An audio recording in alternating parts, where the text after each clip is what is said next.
back to 4th and 3 Dudes. We are coming to you for episode 7 this time. We had a good week for both the Beavers and the Dawgs, and we're going to get into that in a minute. But first of all, I'm Chris Nama, coming to you from here in Peachtree Corners. And I'll let my co-hosts introduce themselves. How about you first, B?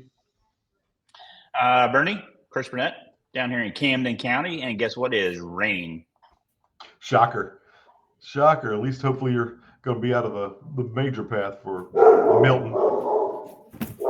Jesus. Settle down, Willow. Goodness. Willow's introducing herself. Yeah, hey, it's a doghouse. You know how it is. Oh, hell. Cord? Yes. I'm here. That's your introduction? That's it? Oh, yeah. Cord, award-winning podcaster. Back to the show. Which award was that? Well, you know, the one I have on my wall. Wait. You can't see it, Cord. though. Can't see it. You got it. It's just out of camera shot. Yep. All right. Well, before we get too far into things, let's go ahead and what you drinking? Cord, you want to start us off? Oh, yes. I'm glad you asked, Nama. It's our new sponsor.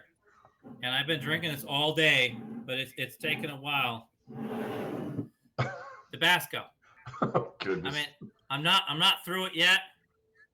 And I don't know what's going to Made a happen dent. tomorrow.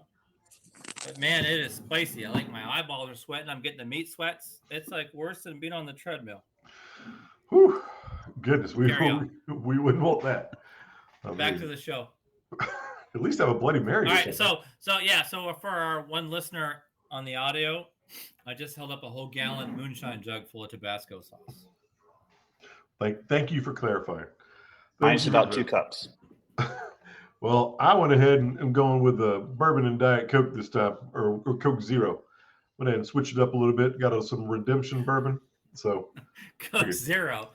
You got those baby ice cubes too. Hey, well, they melt quick with the bourbon. So I mean, hey, just roll with it. Makes you drink faster. Reminds me of Saturday up in Athens. How about you, B? Well, Hurricane Milton has given me a 6-day weekend. Woo! And so you're looking at it. Sampler night Nice. on the bar. Oh, So leading off with some Blantons. Cheers, dudes. Cheers. You gonna take a shot of that Tabasco, that Cord? Yeah, hook it. Yeah, hold on. Don't hurt yourself, kid. All right. Well, man down. All right. Well, Cord tries to right the ship over there. Goodness gracious. He really did. He really did fall. I'm okay. Thank goodness. Again, listeners. You got any meatloaf? Are you okay? What are you doing in there? I just heard something in here. What is Okay. going on? I don't All right, It's we need to cut this. It's a show break. Yeah, this is great. This is great for reviews. This is We'll keep this for gold. Sweet Week. This is gold. Woo! Oh, All right. my eyes are still sweating. All right. Well, if they stop sweating enough, you want to go ahead and give us the rundown on the Beavers this past weekend and their tussle with Colorado State? I'm so disappointed. You know what? I'm grateful for the win. I'm not going to be ungrateful for that, but the only games Colorado State has won is UTEP and Northern Colorado, and we had to take them in double overtime. Yeah. Okay, so I'm officially lowering my expectations for the college football playoffs. I don't think Beavers going to be in the top 10, maybe like 11 or 12. But, Colorado State had 438 yards, and Beavers that are known for their time of possession was only like plus 3 minutes. And then don't get me started in that Oregon State has to play Wazoo and Boise State this year, so I don't know. Maybe I'm coming down to reality, and then we got Nevada on the CW at 6:30. So there's that. Yeah. See, I mean, back again, on But CW. hey, you know what? We're tied for first place in the Pac-12 right now. hey, what more can you ask for than a first place? Being in first place, buddy. Yeah. Well, we could ask for first place alone instead of being tied. Well, I mean, just give And us to some be time. fair, but to be fair, Oregon State, this is a rebuilding year. I mean, half their roster's gone, right? But from you know last what? year. Beavers are builders. It should be an issue, and our defense is suspect, and I don't know that. So there's that. All right, next. Next. Well, do you want to go continue with the pack whatever number it is right now and talk about the latest news from the conference? With a Pac 11, apparently, I think we have signed Memphis and Tulane and some team in Florida, UCF or something like that. Oh wow! Wow. Aren't they part of the Big 12? They're already jumping ship. Or Hey, UCF is in the somebody in USF. Florida. Somebody in Florida. All right. Well, don't go running and having Gus Malzahn be try to jump into the conference if he's not there yet. But yeah, I don't know. I think we have. I got to cancel my tickets for the playoffs. I'm not sure if we're going to make it, so we'll see. Oh well. I mean, again, just got to keep up alive. Keep it going the right direction. You can do this. But all right. Speaking of going back in the right direction, the Dogs were able to right the ship a little bit this week, and oh wait, we got other Dogs jumping in too. I mean, you mentioned Dogs; they all start coming out. But took on Auburn this past weekend up in Athens on quite a balmy day. Weren't you there for that one, Bernie? Yeah, we went up late Thursday night. Got to see the oldest and got to see the old tailgate crew. We had a mishap with the smoker. We passed a smoker on the loop on the way in early Saturday morning. That was ours. But oh, really? we were able to get it to the tailgate and change the tire while we heated up the smoker. So there was a lot going on before even noon, especially before kickoff. So, yeah, but a fun day in Athens. Great day in Athens. Yeah, it's always a great time to be up in Athens. Hoping to get up there by the end of the year. But anyway, I digress. But yeah, we won the game 31-13. I think it was still a little bit of a slow start from what fans were hoping, especially after what had happened against Alabama the week before. They thought we were going to just come out from the beginning and blow doors. But hey, at least we scored in the first quarter against an FBS opponent for the first time this year. That's not good. Well, we did. We finally broke that streak. I mean, again, we're all about breaking streaks or keeping streaks or making new streaks or something. But you got to start quick. Yes. So what are some of the biggest takeaways you have from the game, Bernie? Well, it wasn't exactly a slow start like you alluded to, but like you said, we didn't come out blowing the doors off, and once they got the first touchdown, first quarter, really weren't concerned about the outcome in terms of win or loss. But we were patching up the whole offensive line. So it's good to see us get some yardage on the ground. And it just seems like Carson Beck is eager to check down, not sling it down the field. And I think we're just waiting. You can't lose a Lad McConkey and a Brock Bowers, and we lost Ra, and now we got Colby Young, on the suspended indefinitely. So it's hard to find a playmaker, and it's hard to find even two tight ends that can fill 19 spots. So encouraged by what I've seen from Lawson Lucky. I still think Oscar Delp isn't the same as he's been. So I just feel like he's battling something, because he can usually lock down the edge and help us on the edge, but he's not even blocking the same as he was. So overall, though, I thought it was a great win, and it just lengthens our dominance over Auburn. If you have a kid that's really young, your kid doesn't really see Auburn as a rival. Whereas, we grew up, in college, we were neck and neck with them. Deep South Soldier rivalry. It just hasn't been that way for many, many years. Yeah, I guess that was our 8th straight victory on that one. So, yeah, like you said, it's kind of shifted. I mean, I remember when we were in college, and even after that, it's like whichever team was the away team was the one who seemed to win that game too. Right. I mean, you had Bo Jackson and Herschel Walker, and I don't know. I mean, is it the recruiting or the coaching staff down there? What's the issue? Oh, well, they pay for their national championship, and they haven't been stable since. They haven't won in Athens since what? Early aughts. I mean, I think they had Cadillac Williams, Tuberville on the sideline, and Ronnie Brown. They had the running back tandem. Yeah. So they haven't seen a win in Athens in a while. And Saturday, you could tell pretty early on it wasn't going to be that day either. Yeah. I'd say one of the big standouts in the game was probably Dan Jackson. We finally got a block kick, which was nice to see.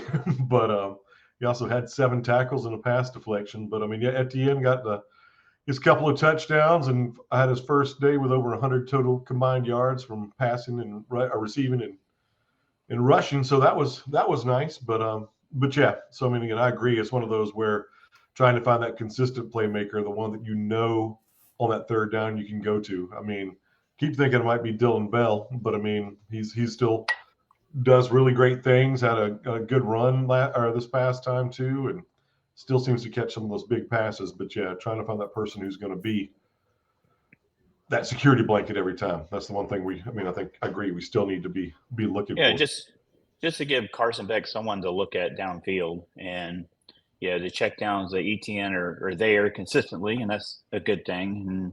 Or the screen passes, but you had, I think, of 2 downfield throws. One he nailed. I think that was one to Dylan Bell, and one just felt like he held on to the ball a little bit too long. It's like he's patting it one extra half a pat. Mm-hmm. We'd rather see him sling it out there the way he has done. So I think he's battled a little bit of an ankle injury Saturday, but I think we saw before going into this game with Auburn that he's just not quite as confident in the people around him in downfield yet. So who was that pass to? Was it actually to Dylan Bell or was it to Colby? Why not Colby, the one that went through Dylan Bell's hands or right over his head? Oh, the touchdown? Yeah. Yeah, that was weird. It was weird in the stadium, and then later when I watched on TV, it was even weirder. Like in the stadium, it looked, oh, well, he was just a high threat. It looked like he was going to the shorter route, but when you look at it on TV, it was pretty clear from that angle that it was a mix-up. Somebody ran the wrong route, maybe. Yeah, both of them being in line. They went to the right guy. Hey, you know what? And finally, Georgia got lucky in a situation like that versus Alabama and Auburn in the past, where they kind of went against us. Yeah. All right. Well, again, it was a good win. I mean, again, I guess the biggest thing from Kirby's side coming out of it was talking about how he felt disappointed in the fans, I guess, for not creating a big enough home field advantage. I mean, did you feel that in the stands this weekend, or? Yeah, you could definitely feel it. I mean, the fans were loud, but this is kind of a perfect storm of things. It's not the fans are ready to be that loud. I can say that. But this isn't a team that, even on defense, we're not wrapping up like we're used to. It's just not. The fans are expecting a certain product, and we're not that product yet. And then they've got just atmosphere as a homecoming. Wasn't a typical homecoming with all the pomp and circumstance, but it was a homecoming crowd, and sometimes that homecoming crowd is different than a normal crowd that we'll see there this Saturday for Mississippi State. That we'll see next month for Tennessee. And beyond that, they're still doing some pretty, in my opinion, some lame things like playing Twisted Sister song. We're not going to take it. I mean, it takes the air out of the stadium. The first time I heard it, that's pretty cool. I remember that song, but I would think I was in middle school or high school. So the 90% of the fans that are in there, they're ready to be jacked. They're not there to listen to Twisted Sister. I'm not going to take it. Right. So there's certain things that it's not the right feel. And so I understand Kirby's comment, but I don't think that was the right time to make that statement. I mean, if it works out Saturday, they come in there jacked, then it was worth it. But Saturday was different, and we're recovering from a storm. It was homecoming. It was kind of, like I said, a perfect storm of things that just kind of had a lot of fans sitting on their hands when they could have been up and energized. But like I said, it wasn't the same feel as Arkansas or Tennessee that year in the rain. The fans were just not coming in thinking there was a chance that they were going to lose. Right. Yeah. Yep. No, good point. Good point. So, hopefully it'll turn around a little bit this weekend, but we'll get to that in a minute. There's still a lot of big things to talk about from this past weekend. So, I mean, obviously the biggest among those was Bama going down to Pavia and the Fighting Commodores. But I mean, do you know about that going on in the stadium? Were they showing much about that, or? Yeah, we could see that across the field on the out of town scores, and could see they got up to big jump, and then could see Alabama clawing back. So when we left the stadium, I think there was 9 minutes left, and as we're walking to our car, there's all these pockets of tailgates, post gates that are crowded around these. We've seen that a few times leaving the stadium. Right. There's a big game and there's something going on, and then my cousin, she had it on her phone, so we're listening to it going down the road and could kind of follow along. But that was well. Let me ask y'all, who had the best troll job? The Razorbacks playing Rocky Top after they beat Tennessee, or Vanderbilt playing that clip of Saban saying the only place in the SEC not hard to play is Vanderbilt. Right as the closing seconds. I mean, that was just. I mean, they had that up their sleeve. I love it.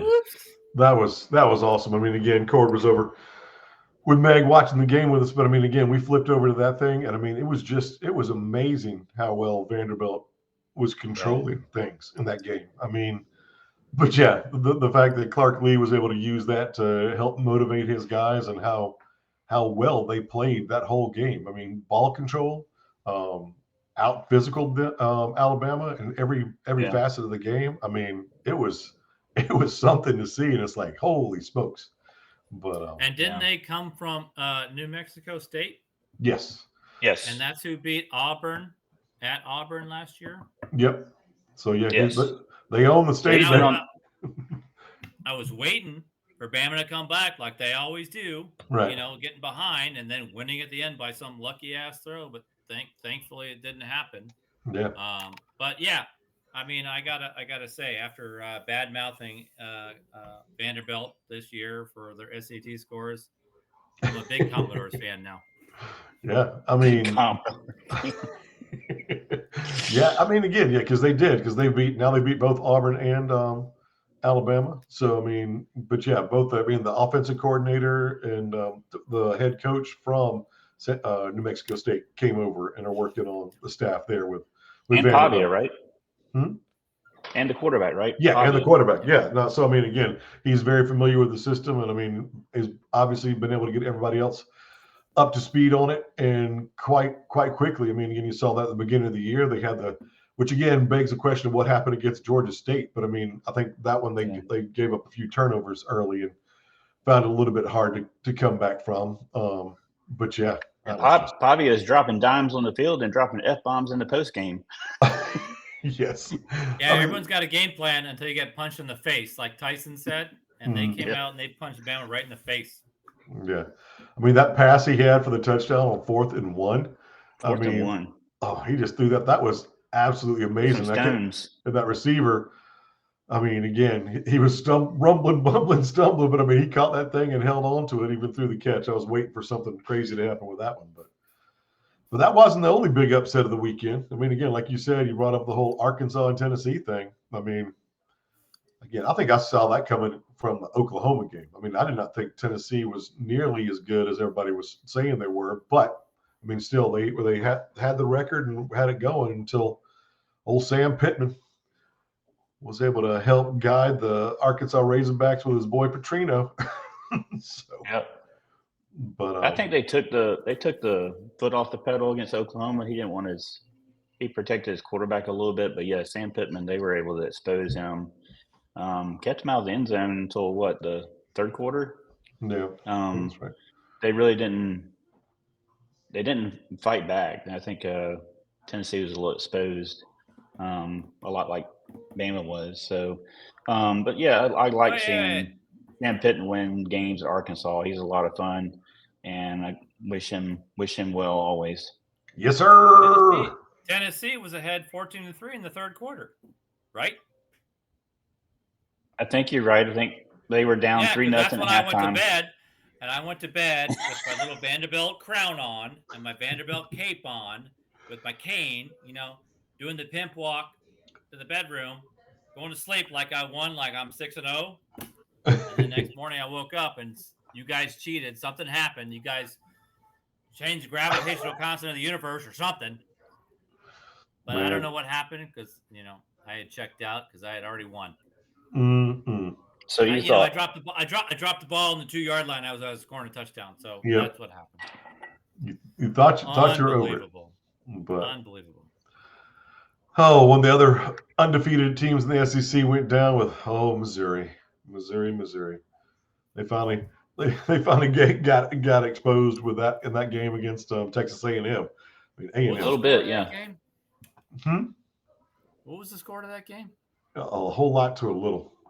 It ended up being What happened? 41-10. Yeah. I mean, 40 Mizzou had like the number 3 defense and all these super defensive ratings in the whole country. I mean, again, that's the thing too. Mizzou hadn't played anybody. I mean, again, one of their best competition they played up until that was Vanderbilt, and they beat them in overtime because It was like Vanderbilt they missed the went to field goal. the P Diddy party and they got thrown down the baby oil slip and slide. It couldn't get their footing. It was like whoa. Yep. Now There they are got sham conferences and there are sham teams, and Missouri is a sham team. Yeah. Well, Hey. you know, at least the college football playoffs goes through UMass. Yes. Yep. They got to travel up there this weekend. I mean, again, Drinkowitz, what are you doing scheduling a game at UMass? I'm not sure exactly how that worked out. I think they're going to lose 3 more games this year: Alabama, Ohio, Oklahoma, and either Arkansas or Mississippi State. Yeah, Mississippi State. That'd Yep. be. Could lose all 4 of those, but to be honest. I mean, hell, I'm the way being conservative. the way things are going. I mean, again, I don't know who's gonna. I mean, anybody, any given day, especially the way this year is going. But again, some of the other games from this. I mean, any other games y'all want to talk about from this weekend, or was that enough? I thought Ole Miss had a get right game. They took care of South Carolina. That was on the road, right? So Yeah. and And that was surprising because they both play Kentucky. Yeah. And they were able to shut down their pass rush that gave Kentucky so many problems. Yeah. I thought that South Carolina was going to have a better chance with they got their quarterback back.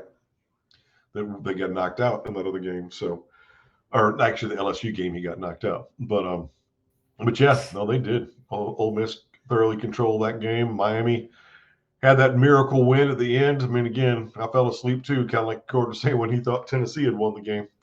But they have no business being in the top 15. I mean, they keep They're finding a sham conference, and Cam Ward's good when he's good, but when he's bad, he's really bad. And he's not. And he gets credit. 90% of their offense. Oh yeah, he gets credit for them coming back to win, but part of the reason he had to come back because of his mistakes early on. Yeah, it's just right. I'm not buying Miami at all. I don't have them or Iowa State in my playoff predictor thingy. Yeah. So they're probably the biggest notable. But I just the question was, am I going to put Miami ahead of Ole Miss? No.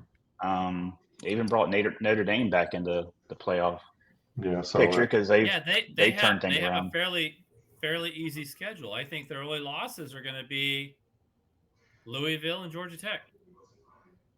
Who, Miami? Yes. Yeah. No, I mean, again, somebody needs to jump up and get them for sure. But you know what? It'd just be like FSU last year. Have them run the table until they hit Clemson, the ACC championship, and then Clemson will eat their lunch. Yeah. And then they'll bitch and moan of why they're not in the college football playoffs. But yeah, well, I mean, again, I guess Washington took Michigan down a peg too. They won the championship game rematch from last year. So Michigan's now got 2 losses. Sucks. Yeah. But, Michigan's just not the same team. They're decimated by the NFL and their coaches. Washington had like 400. Connor Stallions isn't there. Yep. Who's Connor Stallions? Is he the cheater? Yeah, he's the. Yeah, I mean, he denies it, of course, but yeah. Have y'all watched that documentary? No, I've not yet. On Netflix. Was Michigan in the top 10 last week? I don't think they were in the top. So. Well, they might have been.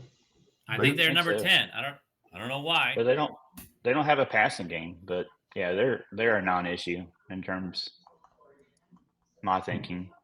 Yeah. Yeah, and look, at Washington lost to Washington State, so it's not like Washington had Penix and DeBoer as a coach. Yeah. Yep. So there's that.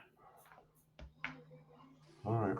I think we're at the point of the season where some things are becoming clearer, but this weekend there's really some games that are gonna I'm looking at the Ohio State, Oregon. They're the top 2 big team contender. I think is those 2 teams and everybody else. So I like I like Oregon in that game because they're at home. But Oregon sucks. whoever comes out of that game, whoever loses is probably just going to still be in the mix, obviously. Oregon's going to because- lose. They're going to drop down to like number 6, and then they'll like move back up because Phil Knight's giving them all that Nike money. So there's that.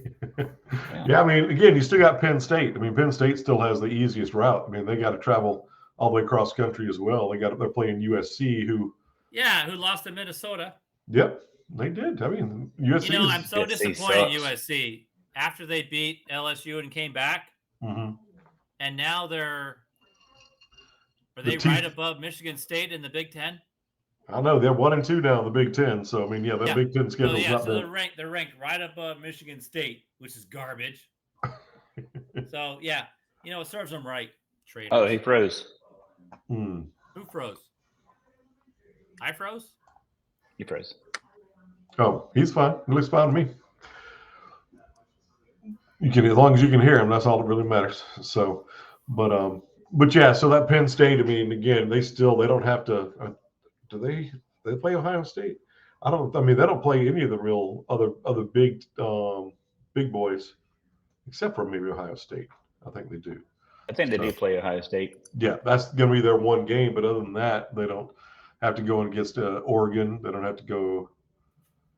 I don't think, but yeah, I mean, again, they have an easy road to be able to do it and have that one loss potentially, or potentially be able to beat Ohio State or this time. So that'll be the whiteout game probably. I have 3 Big Ten teams in. I think it stays that way in some kind of order with Oregon, Ohio State, and Penn State. Like you said, their path a little bit easier, so I think Penn State will hang around. Yeah. Yep. So, all right. Well, we want to talk about the locks of the week from last week. I mean, Cord's already again. Yeah, Cord fell. Let's get that out of the way. Yep. I mean, went to sleep a winner, woke up a loser. So he fell to 5-1, and Nam and I both moved up. Woohoo! Nam and I both had Clemson minus 14.5, and they pulled it out. So we're at 3-3 on the season. Pulling it back together. Of course, I mean, again, that's the sad thing with the curse of the Beaver portal rearing its ugly head and DJU. Oh, speaking of which, I'm glad you brought that up. DJ Ukulele broke his fingers after the season, right? He is. He had surgery on his hands, and I think he's going to try to get a medical hardship. But I think what I was reading, he's already played too many games, so he might be done for his college career. Not the way that team's played. And then Silas Bolden, Beavers' number 1 receiver, has only got 9 passes this year for Texas. He's like the number 8 receiver. And Damian Martinez for Miami is averaging 48 yards a game. You better save that money. Buc-ee's is hiring. So good luck with that. Sons of bitches. Who y'all got this week? Who you got, Corey? Oh wait. And Michigan State trying to send their coach and all their players back to Oregon State, but we got warrants out for their arrest, so they're not persona non grata. You want my lock of the week? Yes, sir. Or do you want me to go through all my special games? Well, I mean, again, it's embedded as part of the show, so you may as well. You don't want to hear it. No, go for it. At least give us a couple of them. I mean, the people out there may be trying to set up their multi-team parlays, and I mean, again, you had the little slip up last week, but for the most part, you've led the people right. So I like Tennessee over Florida at 15.5. I might take the points on Mississippi State over Georgia. Probably good. Kirby has a hard time covering just the points. Mm-hmm. Wazoo minus 3.5 over Fresno State. Texas minus 14.5 over Oklahoma. Ohio State is a lock, Bernie. You're going to lose your money there. But my pick of the week, nope, I said it's not, is when Boise State goes out to Hawaii. Minus 21. Minus 21. You think they're going to beat them? With their Heisman Trophy winner. Yeah, Gentry is tearing. Is it Gentry or? Yeah, Ashton Gentry. Yeah, man, Gentry. he is tearing it up for sure. So there you go, Boise State. All right. Here you go, Nama. Or you want me to go? I mean, I can go. I mean, again, I am still on this Penn State. I'm on that bandwagon. So I mean, they're traveling across country. I'm hoping they're not going to have too much jet lag or whatever to deal with, but I think they're going to be able to cover the 4.5 points against USC. I mean, USC Absolutely. with that Big Ten schedule's not been good to them. I mean, they're able to, like your Cord said, get up on LSU and get that win. But I mean, I don't know. I think Penn State's going to be able to take care of business. They're Michigan State junior. So what you got, B? All right. Well, I looked at Tennessee. I think they're going to have a bounce back game against Florida. I don't really care much for Florida. You might know that, but I'm going to go Ole Miss on the road. I got them at -3 in Death Valley. It's a night game. That's hard to do, but I like Ole Miss. Hey, if USC can do it, cover there, Ole Miss can do it. That's kind of my thinking. Yeah. So this almost came up last weekend with Clemson. So just make sure we got the points right. So I had Boise State -21. You know, And then Miami's Miami's -5. Sure, why not? I got Boise State -21 is what it is for with ESPN. And Penn State's -4.5. You said? Yep, -4.5. And I got Ole Miss -3. Yeah, man. I don't know. Ole Miss going in there with them Cajuns. They finally got a night game in Baton Rouge. Woo! I don't know. They've been waiting for that. They've been playing too many games in the day there. They don't like ESPN putting them. LSU is just not. I don't know. They're not the LSU we come to expect. So Yeah, I think the Lane train can keep it going. All right. Any other big games from this weekend to talk about? Or I think we've kind of hit. Oh, I guess Texas, Oklahoma. See if because Texas really hasn't played anybody either besides Wisconsin. I mean, again, depending on They beat Michigan on the road. It's probably their biggest win, but that was Michigan. Sorry. Yeah, they played Mississippi State. Yeah. So I think Quinn Ewers is supposed to be back for this one. Whether or not they're going to give him the start or keep rolling with Arch Manning, that's going to be the big thing. Or how short the leash is if Ewers does get the start. How that's going to go. But yeah, Red River Shootout, baby, in Dallas. Anything else? Any other games? And like I said earlier, we're kind of the point of the season where things start to become clearer, but also you start to realize this is really going by fast. So yes, it's hard to believe we're in week 7 or 6. We're halfway done. Yeah. So week 7. Enjoy it while we have it, I guess. What are we going to say, Cord? Red River. Isn't that Texas Tech and somebody? No, It's Texas. No, it's Oklahoma? Texas, Oklahoma. Yeah. What's Texas Tech in Texas? A game. Nothing? A game we don't really pay much The attention to. Red Raiders. The Texas are the Red Raiders. Okay, all right. And Texas is a big state. You know, I got my hat on, but I'm not. You know, it is what it is. Gotcha. All right. Well, there's nothing else. I guess everybody just get ready. Watch some good football this weekend, and get your tailgates all put together, and hopefully you get the Dog fans show out for Kirby Smart and make that stadium a home weapon again.